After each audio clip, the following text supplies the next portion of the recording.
Hoy escuchamos una mujer cuyo pasado fue marcado por el abuso, una herida que pudo haber definido su vida, pero en vez de permitir que eso la detuviera, trabajó incansablemente en su sanación física y emocional, transformando su historia en poder, voz y propósito. Y el regalo más hermoso de su recorrido, la maternidad. Este episodio es patrocinado por National Research Centers.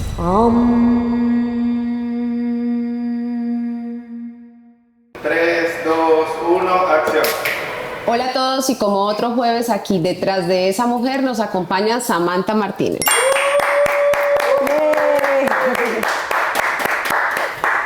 Samantha, bienvenida a mi espacio, bienvenida a este espacio para todas las mujeres y los que nos escuchan. Cuéntanos, Samantha, ¿cómo fue tu niñez? Bueno, gracias por abrir este espacio a todas las que tenemos una historia que compartir. Sin mucho preámbulo, mi niñez fue una niñez muy feliz. Vengo de padres divorciados, ambos vueltos a casar, lo cual me dio una familia extendida hermosa. O sea, realmente te puedo decir que hay recuerdos muy lindos, mucho amor, mucha exigencia. Mis papás, sobre todo del lado de mi mamá y mi padrastro, quien es mi papá prácticamente porque también me crió, siempre me exigieron como hacer esa niña ejemplar.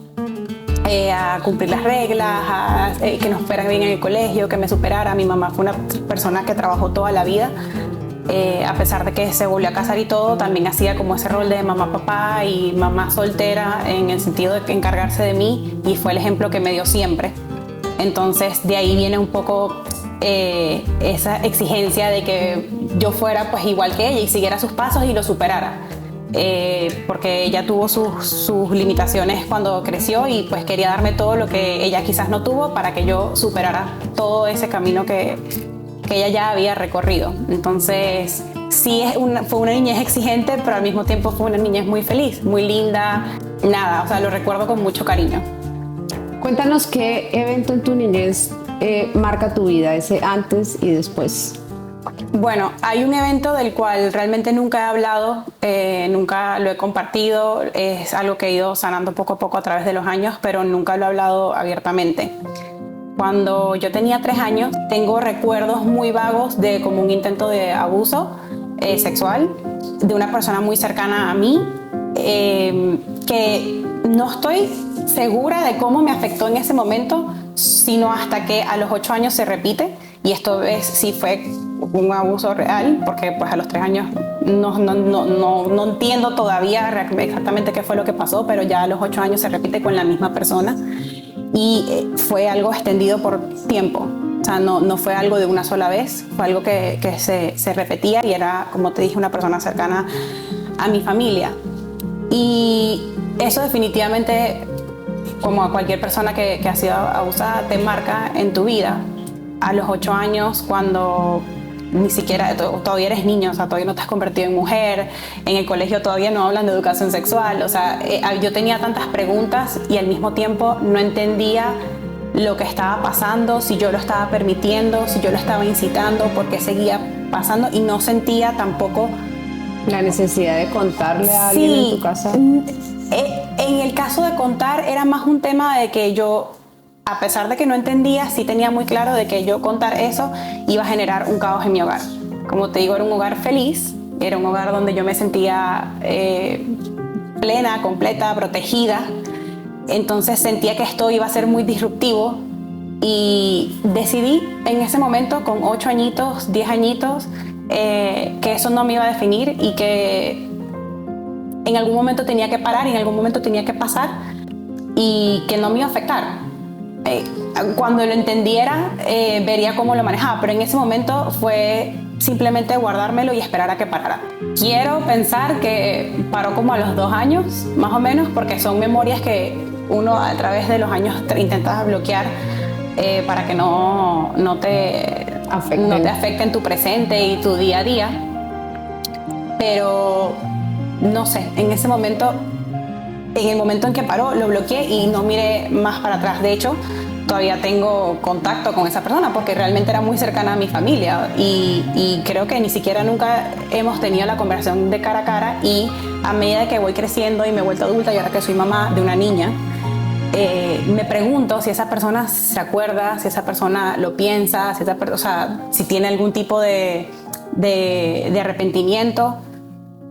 Y creo que es parte de la razón por la cual hoy digo, es hora de yo también hablarlo y de terminar de soltarlo, porque a pesar de que lo he ido sanando poquito a poco con los años, nunca es tan poderoso como cuando realmente lo pones a la luz y dices, esto me pasó y esto no me define. Y ¿Nunca lo hablaste con tu mamá? ¿Nunca lo hablaste con tu papá? con mi papá definitivamente no. Con mi mamá en algún momento se lo asomé.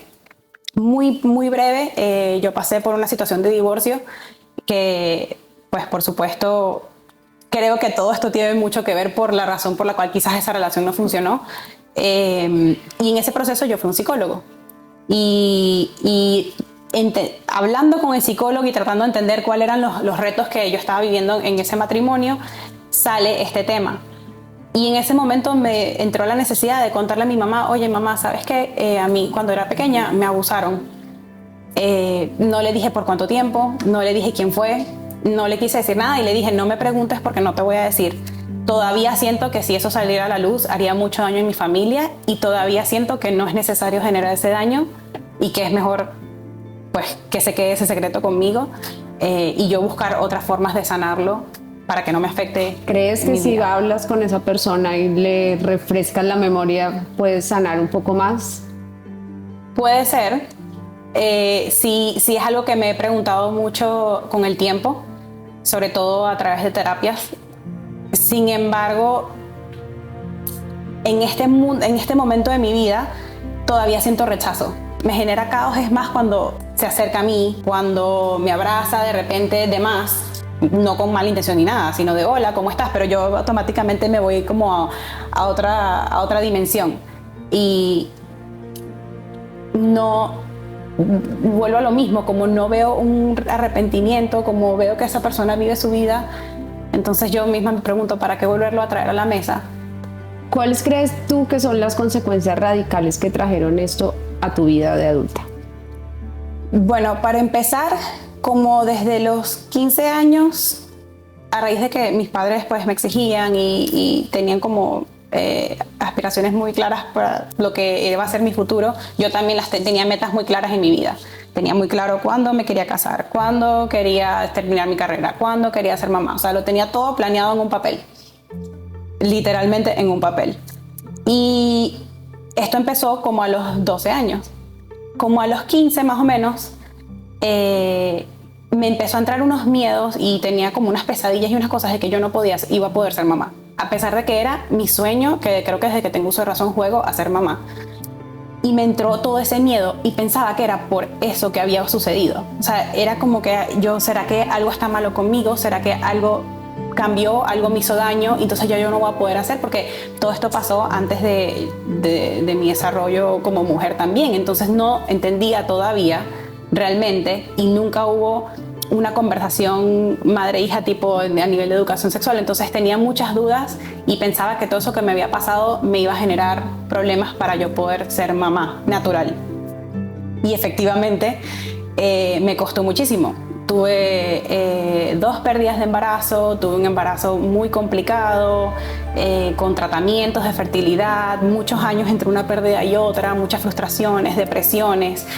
Y todos esos años, que ya te estoy hablando que empezó desde los 15 y yo tuve a mi hija a los 26. O sea, todos esos años siempre cargaba con eso de que ¿será que por esto a mí me está pasando? ¿Será que por no hablar es un castigo? ¿Será que algo está mal conmigo y nunca lo voy a poder resolver? Todo me perseguía. Y en el momento cuando tú estás en un journey, como en un camino de ser madre y tienes tantas trabas a nivel fisiológico, Lo somatizas, ahí empieza a trabajar tu mente en somatizar sí, y te juega en contra.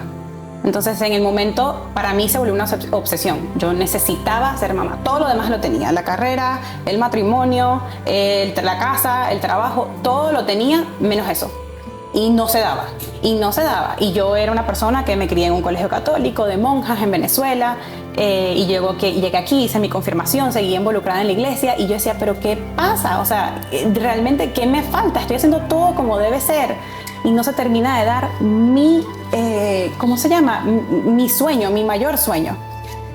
Y todavía culpaba ese evento de ser una de las razones por las cuales yo no terminaba de hacerlo. Y creo que esa misma negatividad te carcome la cabeza. Era también el poder de tu mente y lo que estabas somatizando realmente en el momento.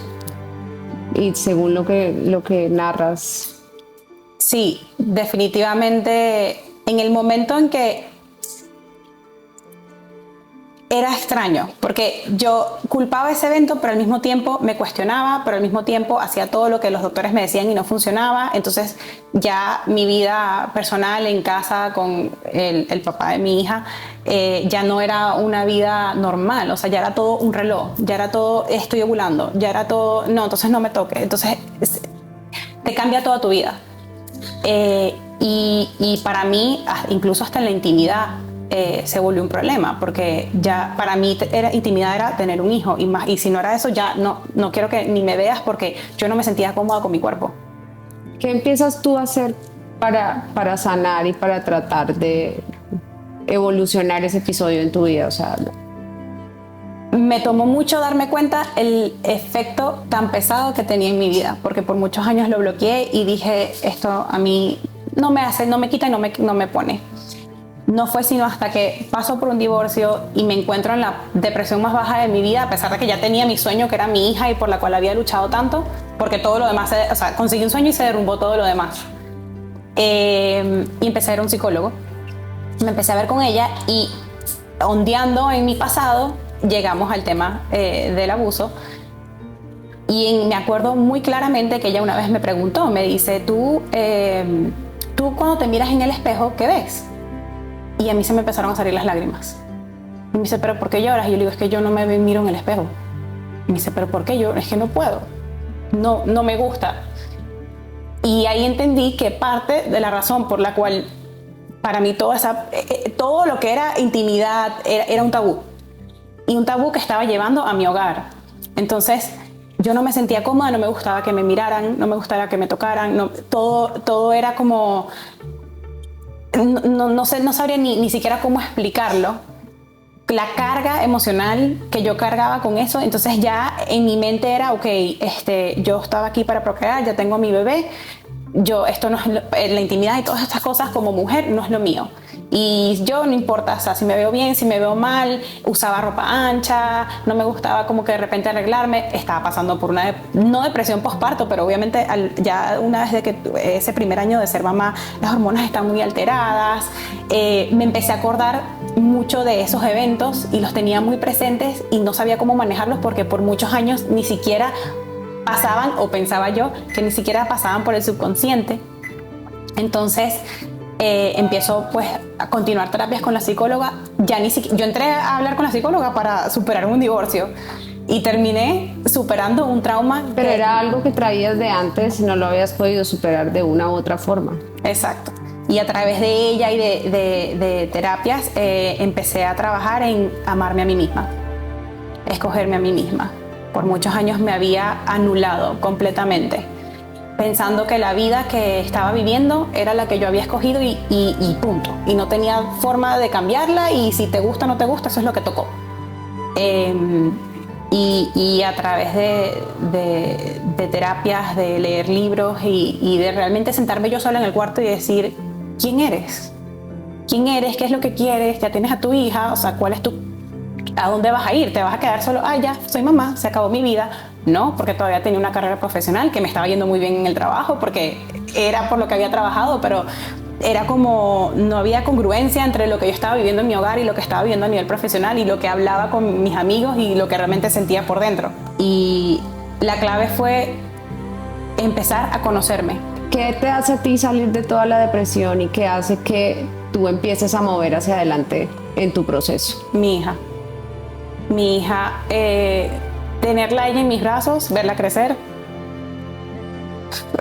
me dio todas las fuerzas que yo necesitaba para darme cuenta que yo no podía seguir apagada, que yo merecía ser feliz otra vez, porque no es que nunca lo fui, que yo merecía brillar, sí, que yo merecía, no sé, luchar por mis sueños, superarme profesionalmente.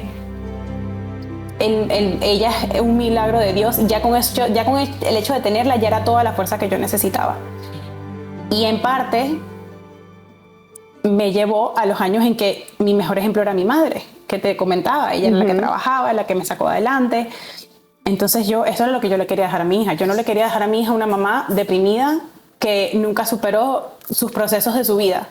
Quería demostrarle que no importa lo que la vida te tire, puedes seguir adelante siempre y cuando tengas las herramientas correctas para hacerlo. ¿Cuál crees tú que fue esa herramienta que te saca adelante? Definitivamente en ese proceso de encontrarme a mí misma me reencontré con Dios nuevamente. Yo estuve, como te decía, en un colegio católico toda mi vida hasta que me mudé a Estados Unidos. Y a través de todos estos años de temas de infertilidad y eso me alejé mucho de la iglesia porque tenía mucha rabia. No entendía qué era lo que estaba pasando y decía, todo lo he hecho bien y era como un castigo. Y acercarme otra vez a la fe sin buscar respuesta, sino simplemente rendirme y decir, este fue tu plan y yo lo acepto y ¿qué vamos a hacer con esto? Me ayudó mucho a no guardar rencor por las cosas que habían pasado, a aceptarlas como parte de mi historia y a seguir adelante. La fe es algo que mi familia siempre me inculcó desde muy pequeña. Sin embargo, también pienso que todos pasamos por ciclos y hay momentos donde nos alejamos, hay momentos donde nos acercamos un poco más y creo que eso es importante, porque ahí es cuando realmente empiezas a entender cómo es tu relación con Dios. Cuando es forzado, nada funciona, no importa lo que sea. Cuando es algo que nace de tu corazón, es cuando realmente se fortalece por naturaleza. Y por supuesto, mi familia. O sea, a pesar de que este era un tema de que yo no hablaba abiertamente, mis amigos siempre estuvieron ahí para mí. Mis mejores amigas siempre estuvieron sin preguntar. O sea, no juzgaban, no preguntaban, solo estaban. Mi mamá, que siempre ha sido mi roca. Y eventualmente también, pues, mi pareja actual, que llega en un momento de mi vida donde yo me estaba reencontrando y donde por fin me amaba otra vez y por fin me podía ver en el espejo y por fin me veía y decía, sí, me gusta cómo me veo, soy bonita, puedo salir a la calle y todo está bien, no tengo que esconderme. Y él llega en ese momento preciso con una personalidad que me pone aquí arriba, o sea, no, tú eres la más hermosa, tú eres la... Y era justo lo que yo necesitaba, quizás era algo lo que me faltaba por tantos años, porque yo me sentía menos y quizás no tenía alguien que me hiciera salirme o sacudirme y decir, no, sí eres. Total. Y él llegó justo en ese momento para yo creerme todo lo que yo estaba aprendiendo y todo lo que yo estaba viviendo y más. Samantha, si pudieras regresar y hablar con esa niña de 8 años que no tuvo respuestas, ¿qué le dirías? Que todo va a estar bien, que todo va a estar bien. El miedo creo que en esos momentos te envuelven y sobre todo cuando eres un niño que no tiene respuestas. Entonces, a ella le diría que siga soñando con ser madre, que siga soñando con su familia ideal porque sí lo va a lograr y siga aferrada a Dios, que al final del día es la única persona que nos acompaña en todo momento. Con Él no hay secretos, con Él no hay fingir, con Él no hay máscara y es el que siempre lo va a acompañar en todos sus caminos durante los momentos más oscuros, tanto propios como de la familia. En Él puede recaer. Samantha, ¿qué aplicas y qué le puedes aconsejar a las madres que nos están viendo en este momento para evitar una situación de abuso con sus hijos? Quisiera decir que tengo una respuesta ideal, pero yo creo que primero ninguna madre desearía eso para ningún hijo y segundo, por más cuidadoso que tú puedas ser, hay cosas que realmente se salen de nuestras manos. Entonces, para mí lo más importante con las niñas sobre todo, bueno, y con los varones, porque realmente nadie está exento, hablarles claro desde que son chiquitos. Este tema en mi hogar, todo el tema de la sexualidad siempre fue como un tabú y con mis niños hoy en día, porque ya tengo 2, yo les digo las cosas como son. O sea, estas son tus partes privadas, el niño no se puede bañar con la niña, A las niñas se respeta, a los varones tú no puedes andar en el parque y metiéndote la mano en el pantalón. No. O sea, hablarles claro desde el principio, educarlos en respetar el cuerpo de los demás. No solamente el espacio privado, no solamente los juguetes, el cuerpo es sagrado, no se toca bajo ningún motivo. Y por último, desarrollar confianza padre-hijo, que ellos sientan que sí somos sus padres, pero también somos sus amigos, somos sus confidentes. Nada de lo que ellos nos puedan decir va a recibir una actitud de juzgar de nuestro lado, sino al contrario, estamos aquí para apoyarlos, para acompañarlos, para cuidarlos. Que sientan que siempre pueden venir con cualquier cosa, sea muy grande, sea insignificante, piensan que no les vayamos a creer, que van a crear caos, como fue mi caso, que nunca se guarden eso, que sepan que siempre vamos a ser parte de su círculo de confianza y papá o mamá siempre es un lugar seguro. Sammy, si este fuese un momento para dejar un legado, ¿cómo te gustaría ser recordado? Como mi vida entera gira alrededor de ser madre, definitivamente como una madre amorosa, abnegada, que dio todo porque sus hijos llegaran a su vida y hoy en día se sigue parando para que tengan la mejor niñez que puedan tener, que nunca les falte nada y que sepan que siempre pueden contar conmigo. Sammy, muchas gracias por contarnos tu historia, por venir acá, por dejarnos un mensaje tan bello para todas las personas que nos ven. Pero antes de despedirnos, vamos con mi parte favorita, las 10 preguntas rápidas. ¿Qué es algo que hoy valoras mucho y antes no? Suena cómico, pero estar sola en casa, tener espacio para mí, en silencio, para yo casi que meditar mis propios pensamientos y conectarme conmigo misma. ¿Qué te hace sentir en paz cuando todo va rápido? Saber que Dios está en control, no yo, no son mis planes. A veces yo quisiera que todo fuera como ese papel que escribí cuando tenía 15 años y que se cumpliera al pie de la letra.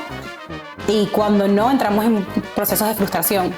Entonces, cuando todo va así rápido, no está saliendo nada del plan, siento que no puedo hacer catch up, me echo para atrás y digo, Dios está en control, este es su plan y yo acepto cualquier voluntad. ¿Qué parte de tu vida estás construyendo ahora mismo? 2 partes. Sigo trabajando en mí misma. Sigo trabajando en amarme, en respetarme yo primero para que los demás me amen y me respeten. Y en mi hogar, en mi familia, lo que por tantos años soñé y hoy lo tengo. Enfocada 100% en nosotros 4. ¿Qué tipo de personas te cansan emocionalmente? Las personas que se quedan estancadas en el dolor sin querer buscar una solución para superar. Todos pasamos por momentos donde sientes que se te puede a lo mejor acabar la vida y está bien sentir esos, o sea, permitirte sentir, permitirte llorar. Pero para mí siempre tiene que haber un ¿y qué sigue? Llóralo, súfrelo, siéntelo, sácalo de tu sistema y ¿cuál es el siguiente paso? Y no le tengo paciencia a las personas que se quedan en el me lloro y pobrecita. No puedo. ¿Qué te entusiasma tanto que pierdes la noción del tiempo? Planificar viajes con los niños. Antes me encantaba, antes planificaba viajes de adulto y los niños los dejábamos con los abuelos. Ahora es planificar con ellos, crear esas historias que yo viví con mis papás. Desde muy chiquita siempre nos mantuvieron viajando y eso es lo que les quiero dar. Les quiero dar memorias felices. ¿Qué aprendiste de tu última relación importante? Que no me puedo anular a mí misma, a mi esencia, por nada ni nadie. ¿Qué no estás dispuesta a volver a tolerar? Las mentiras. Las mentiras para mí es lo que te rompe cualquier relación. La confianza es lo más sagrado, sea amistad, sea padre-hijo, sea en pareja. Si no hay confianza no hay nada. Y en el momento en que tú me mientes, conmigo no hay vuelta atrás. ¿Qué te hace realmente sentirte vista o escuchada? Cuando me convertí en mamá, para mí, que mi hijo venga y me diga, mami, tu comida es la más rica. O te extrañé. Y me vio en la mañana, o sea, no ha pasado nada, pero esos momentos a mí me hacen sentir realizada. ¿Cómo cuidas de ti cuando no estás bien? Busco esos momentos de soledad donde todo esté en silencio, o sea, callar el ruido de afuera para concentrarme y realmente entender lo que estoy viviendo, sintiendo, pensando. Ya sea gimnasio o cualquier momento donde yo me pueda desconectar y enfocarme en mí misma y no existe el mundo por esos minutos que yo decida dedicarle a mi salud mental. Pudieras tener al frente a una mujer que sueña con ser mamá y ha tenido pérdidas. ¿Cuáles serían tus palabras desde tu experiencia? No quiero. Respóndele, Samantha. No te rindas. El tiempo de Dios es perfecto. Y a veces entender los planes de Él es complicado porque Él es omnipotente y nosotros aquí queremos que sean las cosas como nosotros realmente soñamos o deseamos. Pero todo pasa en su momento. Sea como sea, de la forma que sea, por in vitro, natural, adopción, sea como sea, te va a llegar la respuesta.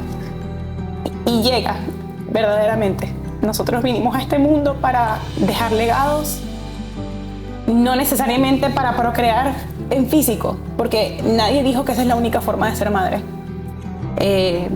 Así que simplemente es soltar y permitir que tu cuerpo respire, que tu cuerpo sane y que tu cuerpo entienda los tiempos para que todo ocurra un milagro.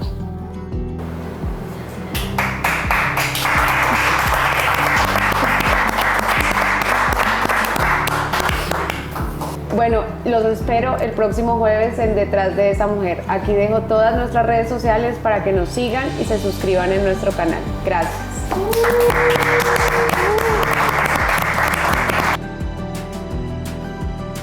Este episodio es patrocinado por National Research Centers.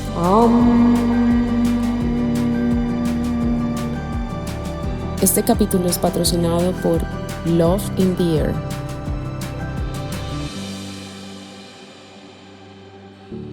Y de tener la preparación para cuando la oportunidad llegara poderla tomar y tener suerte.